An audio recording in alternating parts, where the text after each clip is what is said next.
se ministra en la cobertura Ven Señor Jesús. Y me gustaría saber si usted aprendió algo de lo que vimos la semana pasada, o qué fue lo que vimos. ¿Se acuerda? ¿Se acuerda que vimos la semana pasada? La semana pasada hablábamos de los 7 niveles, ¿verdad que sí? La semana pasada hablábamos de 7 niveles que tiene que vivir un nacido de nuevo, un ser humano. Estos 7 niveles se dividen, como lo veíamos la semana pasada, en el oír. Tiene sus apuntes. En el oír. ¿Por qué en el oír? Porque primero tenemos que escuchar la palabra de Dios, ¿verdad que sí? Después de escuchar la palabra de Dios, después de haber confesado a Jesús como nuestro Señor, viene el tiempo de discipular.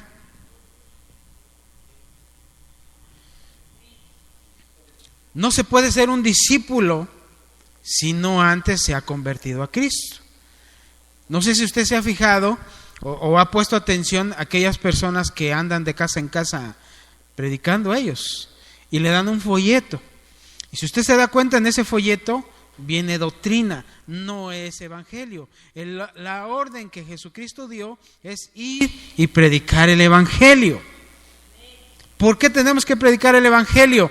Porque las personas tienen que escuchar el mensaje de salvación. Y la Biblia dice que el Espíritu Santo es el que va a redarguir de pecado al mundo, no nosotros. Nosotros solamente tenemos que ir y sembrar semilla, y el Espíritu Santo hará el resto. Pero yo no voy a ir a un lugar que no conocen a Dios y darle doctrina. Llegar y decirle, ¿qué cree? Mire, estamos viviendo los últimos tiempos y la Biblia dice que viene, que va a pasar esto. No.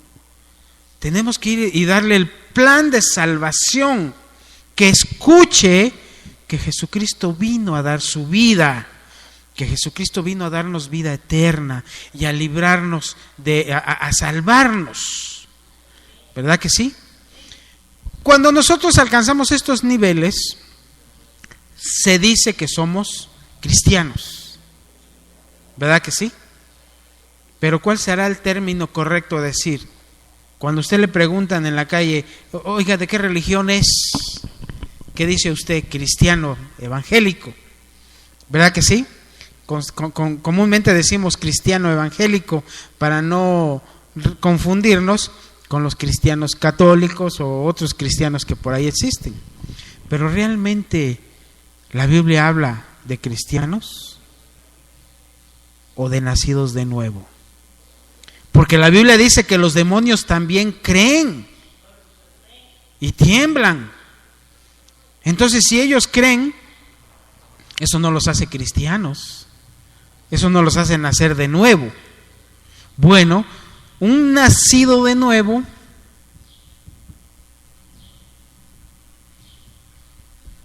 dice la Biblia que por sus frutos los conoceremos. Y este nacido de nuevo forma parte de la iglesia de Cristo.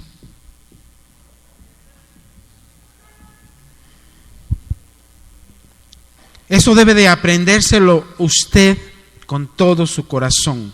Un nacido de nuevo. ¿Por qué nacido de nuevo? Porque Jesucristo, dice la Biblia en Mateo, en Juan capítulo 3, que de noche llegó Nicodemo a visitar a Jesús. Y este Nicodemo era un maestro de la ley. Era un maestro que enseñaba en las sinagogas las escrituras.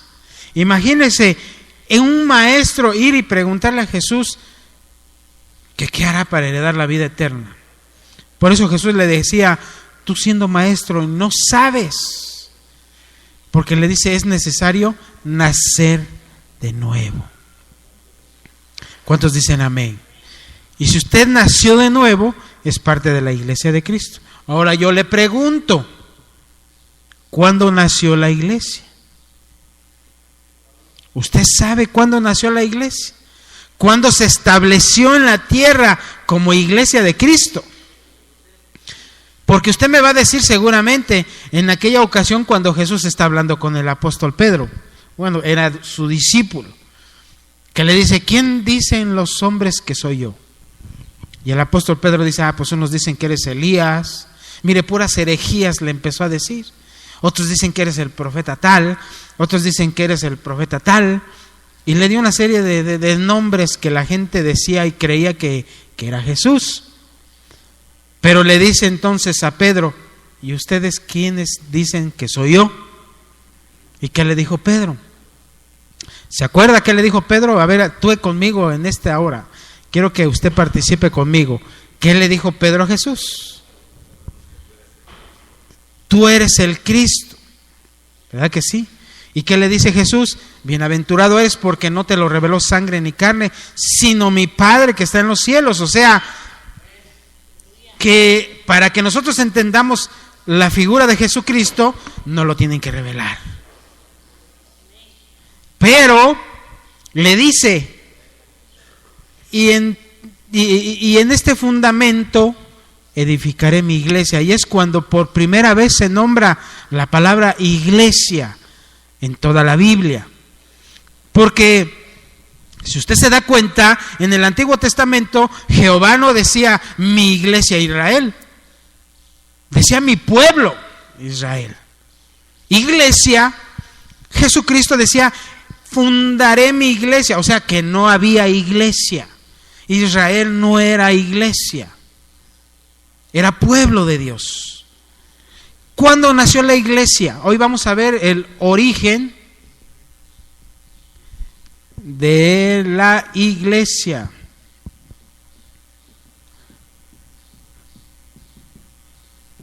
El origen de la iglesia de Cristo. ¿Cuál es su origen?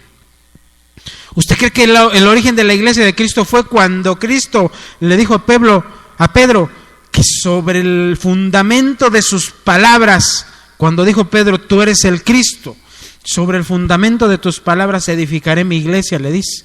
¿Usted cree que ahí nació la iglesia? O en el Pentecostés, en el capítulo 2 del libro de los Hechos, cuando dice que estaban todos en el aposento alto. ¿Cuántos eran? Como 120, dice, ¿verdad? Y que de repente llegó el Espíritu como un estruendo, dice, y se posó sobre ellos como lenguas de fuego. ¿Usted cree que ahí nació la iglesia de Cristo? ¿Qué dice? ¿Qué me dice? ¿Usted qué dice que no? A ver, deme la base bíblica. Dice que no. ¿Cuándo nació la iglesia? La iglesia de Cristo tiene un origen. ¿Verdad que sí? Venga conmigo a Eclesiastés, capítulo 3. Vamos a empezar a estudiar de dónde se originó la iglesia. ¿Cuándo fue fundada o establecida en la tierra como iglesia? Capítulo 3. Primero el capítulo 1. Búsqueme Eclesiastés capítulo 1, verso número 9. Cuando lo tenga me dice amén. Eclesiastés capítulo 1, verso 9, y también el capítulo 3. Ahorita le digo el verso. Mientras dé gloria a Dios. 3:15. También el 3:15. Vamos a leer el capítulo número 1, verso número 9. Dice, ¿qué es lo que fue? Lo mismo que será. ¿Qué es lo que ha sido hecho? Lo mismo que se hará, y nada hay nuevo debajo del sol. ¿Y qué dice el capítulo 3, verso 15? Aquello que fue, ya es.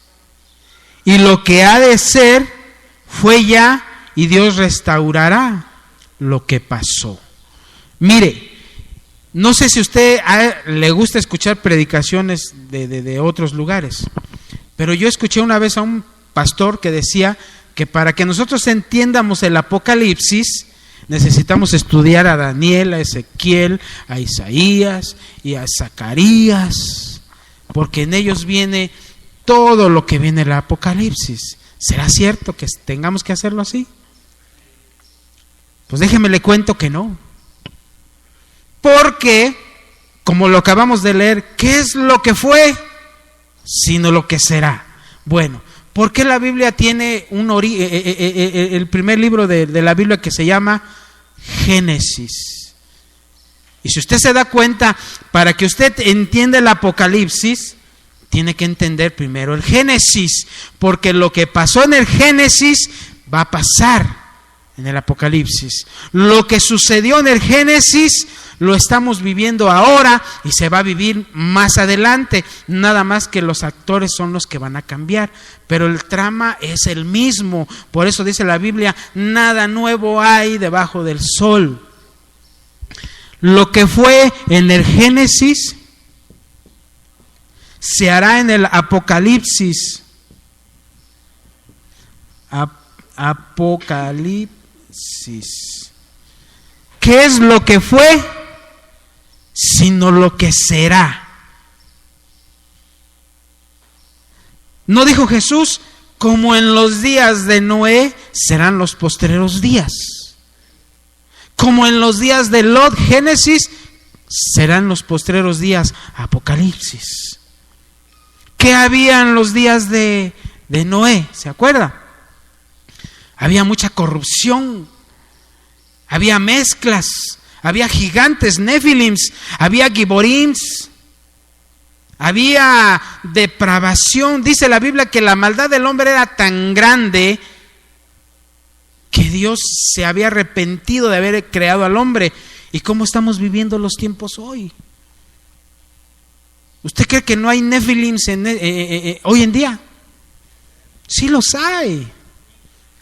Giborín, ¿sabe usted qué es un Giborín?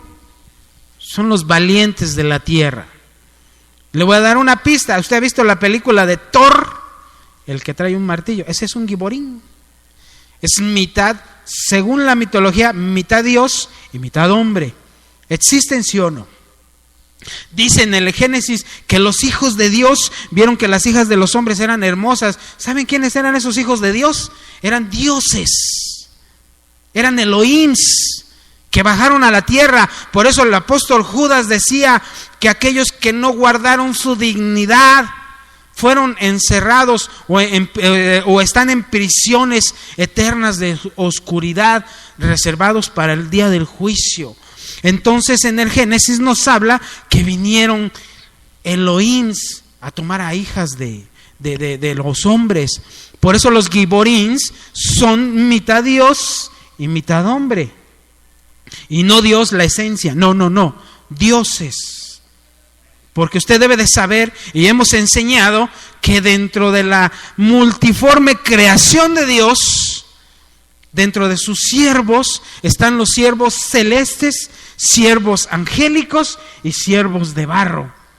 Los celestes, ahí hay dioses, ahí hay vigilantes, ahí hay no me acuerdo, a ver, ayúdenme, no me acuerdo qué otros seres hay, pero son seres de alto rango, seres que están por encima. Mire, ¿se acuerda que el Salmo, me parece que es el 83, que dice que Dios juzga en medio de los dioses, en medio de los Elohims? O sea que Dios convoca asambleas allá arriba y toma opinión de los dioses. Por eso cuando la Biblia habla que en el tiempo de la creación, cuando Jehová decía, hagamos esto, ¿quiénes eran los que ejecutaban la orden de Jehová? Lo sabe, los Elohims. Ellos eran los que tenían que ejecutar la orden de Jehová. Por eso cuando ellos, haga de cuenta que Jehová era el arquitecto, hagamos esto, y los Elohims, los del Cruz Azul, los albañiles, los que ejecutaban la obra de Jehová. Entonces Jehová se asomaba y dice, me parece bien. Y vio Dios, mire, usted cuando hace algo, ¿usted lo ve después o lo está viendo en el momento? ¿Verdad que usted lo está viendo en el momento que está haciendo las cosas, que está creando algo? Pero ¿por qué dice la Biblia que vio Dios que todo lo que había era bueno? Si Él lo estaba creando. Mas sin embargo, realmente, cuando Dios hablaba, el que ejecutaba la orden eran los Elohims. Pues estos Elohims fueron los que bajaron a la tierra y se mezclaron con las mujeres de los hombres. Y hoy en día va a suceder lo mismo. ¿Verdad que sí? Dice que en los días de Lot van a ser hoy en día. ¿Y qué había en los días de Lot? Mire, ¿se acuerda que Lot estaba en Sodoma y Gomorra? Y que había mucha depravación sexual. Y lo estamos viendo. Pero ¿sabe cuál fue el pecado más grave que Sodoma y Gomorra cometieron, por el cual Dios los destruyó? Si yo le preguntara cuál es el pecado más grande que Sodoma cometió, ¿qué me contesta? A ver, dígamelo, mi hermano. Hable usted ahorita. ¿Cuál fue el pecado más grande? ¿Sí lo sabe? ¿O se imagina? Contésteme, mi hermano. Dice el hermano que el pecado sexual. Dice la hermana que tenía mucha palabra. Dice la Biblia que había abundancia de pan y ociosidad. ¿Qué es abundancia de pan? Que había mucha palabra. La abundancia de pan, usted sabe que la palabra pan, el pan es figura de la palabra de Dios. Entonces quiere decir que en Sodoma había abundancia de pan, había abundancia de palabra. Hoy va a haber abundancia de palabra, y la hay. Pero también hay ociosidad. Gente que no quiere compartir la palabra que le dan, hay gente afuera, hay gente de otras congregaciones, o gente que está separándose de congregaciones, que están ávidas del pan, ávidas de un nuevo, de nuevas cosas para ellos, porque nada nuevo hay debajo del sol. Pero cuando usted les llega con una revelación distinta a la que han recibido, para ellos es nuevo. Entonces, si usted no le comparte lo que usted recibe, hay ociosidad. Por eso Jehová destruyó esas naciones, por la abundancia de pan y la ociosidad, porque menospreciaban los jóvenes la palabra de Dios. ¿Cuál es el origen de la iglesia de Cristo? Muchos creen que la iglesia nació en el Pentecostés, como se lo digo. Pero ¿cuántos son iglesia de Cristo? Y dice la Biblia que la iglesia de Cristo es su cuerpo. Y ahora yo le pregunto, ¿Israel es cuerpo de Jehová? ¿Verdad que no? Entonces, ¿por qué revolvemos las promesas que le dieron a Israel con las promesas que le dan a la iglesia? Es que no hemos aprendido a entender la diferencia que hay con iglesia de Cristo, con pueblo de Dios. Porque el pueblo de Dios, el pueblo de Jehová, es Israel. Y a ellos se les dieron unas promesas, y a ellos se les dieron una ley. Y la Biblia dice, el apóstol Pablo, que a nosotros se nos escribió la ley en nuestros corazones, y que nosotros no vamos a ser juzgados por la ley de Moisés, sino por el evangelio del apóstol Pablo. Ya vimos nosotros que la casa del Padre y la casa del Hijo, que la casa del Padre, el que ministraba era Abraham, Moisés. Y en la casa del Hijo, ¿quién ministraba? Contésteme, hermano, no han aprendido nada. El apóstol Pablo es el ministrador de la casa del Hijo. ¿Y qué se ministraba en la casa del Padre? La ley. Y en la casa del Hijo, la gracia. Por eso nosotros no tenemos que revolver las cosas. Por eso debemos de entender cuál es nuestro origen. Y vamos al libro de Génesis. Venga conmigo, capítulo 28. Génesis 28. Ahí viene el origen de la iglesia de Cristo, para que usted pueda entender que la iglesia ya estaba en la mente de Dios. Pero primero tenía que levantar a un pueblo. Usted sabe que Cristo vino a la tierra. ¿A qué vino Cristo? ¿Qué funciones tenía que desempeñar Cristo? ¿Alguien lo sabe? ¿A qué vino Jesucristo? ¿A qué vino el Hijo? ¿A qué lo mandó el Padre? Amén. Pero otra de las, mire, vino a buscar y a salvar lo que se había perdido, Él lo dijo. Vino a las ovejas perdidas de la casa de Israel. Vino a hacer ofrenda, holocausto. ¿Verdad que sí? Pero también vino a buscar esposa. Y Israel no entendió el tiempo de su visitación. Y Israel rechazó a su amado. Mire, el libro de Cantar de Cantares lo escribió Salomón, pero él lo escribió inspirado por el Espíritu Santo. Y muchos dicen, es que eso se lo escribió Jehová a Israel. Pero ¿qué cree que no?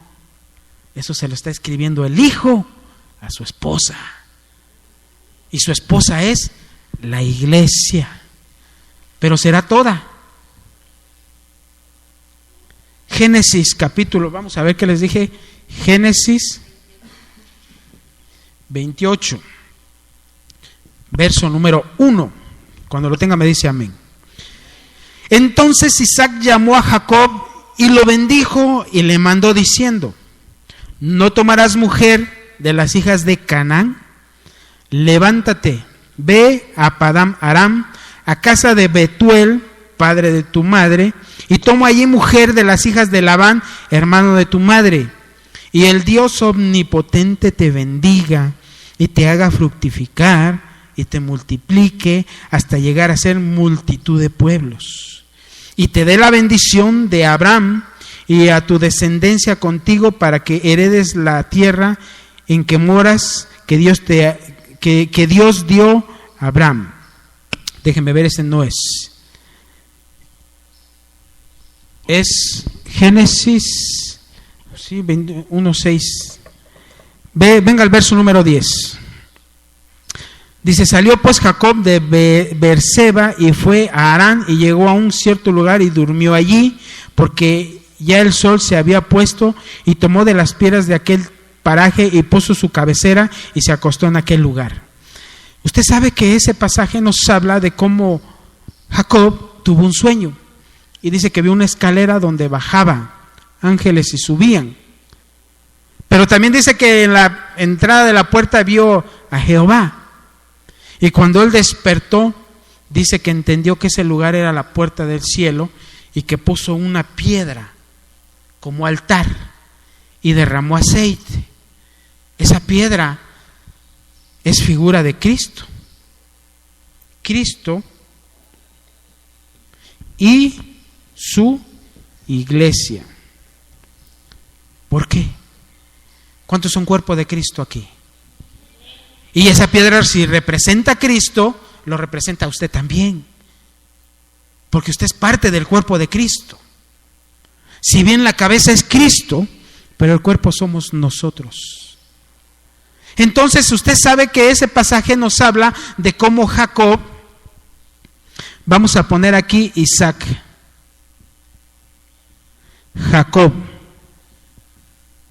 ¿sí?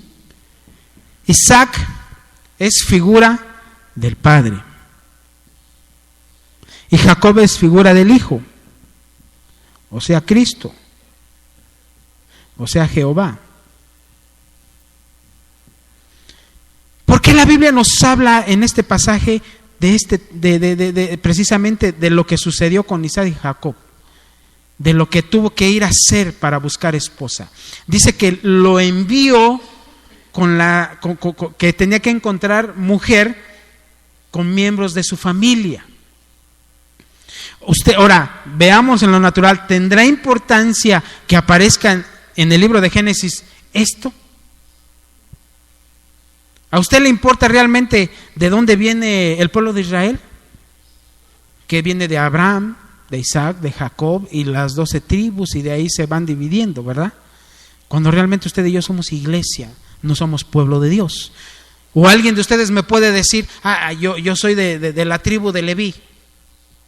No, yo desciendo de la tribu de Isaacar. ¿Verdad que no? Pero ¿por qué está esto en la Biblia? Porque esto es figura de cuando se estableció la iglesia de Cristo. ¿Por qué? Porque Isaac, figura del Padre, envía al Hijo a buscar esposa. ¿A qué vino Cristo? Lo acabamos de decir, vino a buscar esposa. Pero vino a buscarla entre los suyos.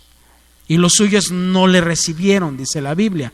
Mas cuanto a aquellos que le reciban, que crean en su nombre, les da por potestad ser hechos hijos de Dios. Entonces ya somos familia de Dios y ya puede buscar en nosotros esposa.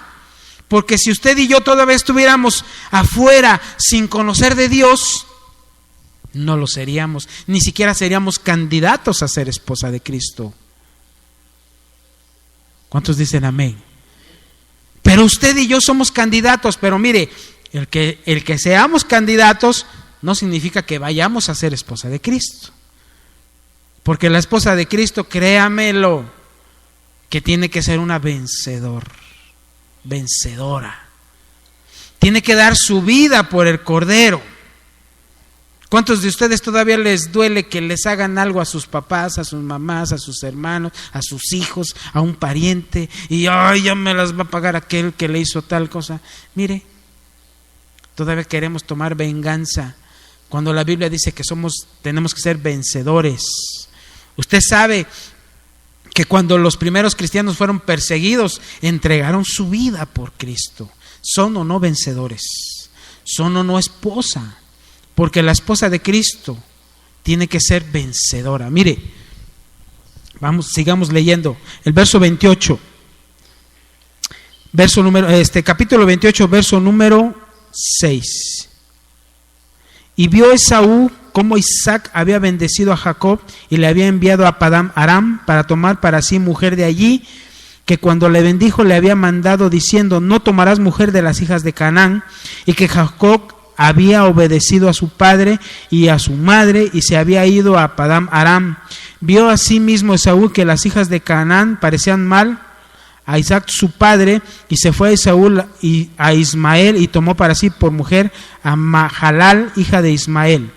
Bueno, lo que quiero llegar a entender, quiero llegar al fondo de todo esto, que Jacob fue con su tío Labán. Dice la Biblia que cuando llegó Jacob, vio a esta Raquel que llevaba las ovejas a beber agua. Porque dice que Raquel era pastora, ¿verdad que sí? Era pastora. Ahora le hago una pregunta. ¿Hay pastoras? ¿Hay o no pastoras? Hay pastoras, pues mire, muchas se autonombran pastoras. ¿Por qué? Porque toman como base Raquel era pastora. ¿Y Raquel de qué es figura? ¿Usted sabe de qué es figura Raquel?